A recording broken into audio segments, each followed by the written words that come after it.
আসসালামু আলাইকুম ক্লাস 1 এর শিক্ষার্থীরা। তো আজকে তোমাদের বাংলা বইয়ের পাঠ 14 নিয়ে আলোচনা করব, যেটা তোমাদের পৃষ্ঠা 20 এ রয়েছে। তো চলো আমরা শিখে ফেলি। পাঠ 14, বর্ণ শিখি।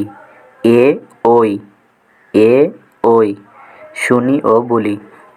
প্রিয় শিক্ষার্থীরা, তোমরা ছবিতে কি দেখতে পাচ্ছ? একতারা, একজন একতারা বাজাচ্ছে। আর নিচে ঐরাবত, ঐরাবত মানে কি? হাতি, হাতিকে ঐরাবত বলে, হাতি। তাহলে একতারা বাজে ওই, এতে একতারা, একতারা বাজে ওই, একতারা বাজে ওই, এতে একতারা।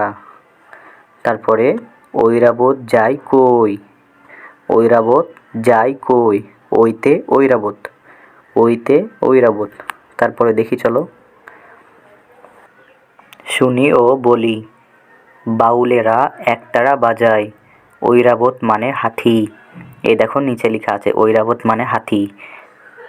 তাহলে বাউলেরা একতারা বাজায়, ঐরাবত মানে হাতি।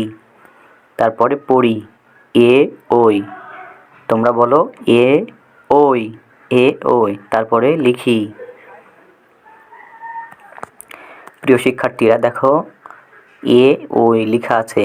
এখানে লাল কালার দিয়ে যে এ লেখা আছে, তার ডান পাশে এবং নিচের দুইটি ফাঁকা ঘরে এ তোমাদের লিখতে হবে।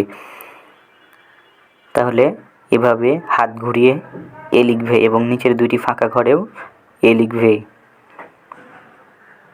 তারপরে ওই, লাল কালারের মতো করে ওই লিখবে ডান পাশে এবং নিচের দুইটি ফাঁকা ঘরে। তাহলে ওই এভাবে হাত ঘুরিয়ে লিখবে এবং নিচের দুটি ফাঁকা ঘরেও এভাবে লিখবে। তাহলে আমাদের পাঠ 14 শেষ। দেখা হবে পরবর্তী পাঠে। আল্লাহ হাফেজ।